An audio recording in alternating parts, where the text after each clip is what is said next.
विधान परिषदेच्या आमदारकीचा मुकुट कोण घालणार?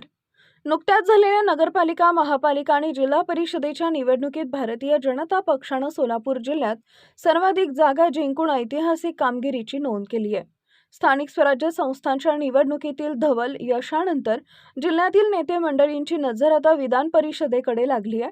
मात्र त्यासाठी नेते मंडळींमध्ये तीव्र स्पर्धा असणार आहे. त्यात मागील 5 वर्षापासून वेटिंगवर असलेले माजी आमदार प्रशांत परिचारक, राम सातपुते, राजेंद्र राऊत पक्षात नव्यानं दाखल झाले. माजी आमदार राजन पाटील यांची नावं चर्चेत आहेत. मात्र ऐनवेळी पडद्यामागून हालचाली करणाऱ्या पक्ष संघटनेतील निष्ठावंतालाही लॉटरी लागू शकते. सोलापूर जिल्हा परिषदेच्या निवडणुकीत भारतीय जनता पक्षानं 68 पैकी तब्बल 38 जागा जिंकून प्रथमच निर्विवाद वर्चस्व प्रस्थापित केलं आहे. तसेच 11 पंचायत समित्यांपैकी तब्बल 7 समित्यांमध्ये भाजपनं यश मिळवलंय.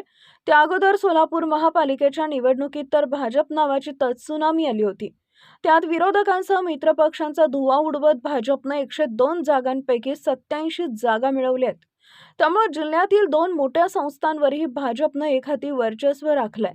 दरम्यान गेल्या महिन्यात झालेल्या नगरपरिषद, नगरपंचायतींच्या निवडणुकीत भाजपचे नगराध्यक्ष कमी निवडून आले असले तरी नगरसेवकांची संख्या सर्वाधिक निवडून आलेली आहे.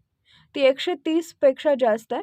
त्या अगोदर झालेल्या नगरपरिषद, नगरपंचायत व निवडणुकीतही भाजपचे नगरसेवक निवडून आलेले आहेत. त्यामुळे भाजपची स्थानिक स्वराज्य संस्थांमधील सदस्यांची संख्या 300 पेक्षा जास्त वर जाते.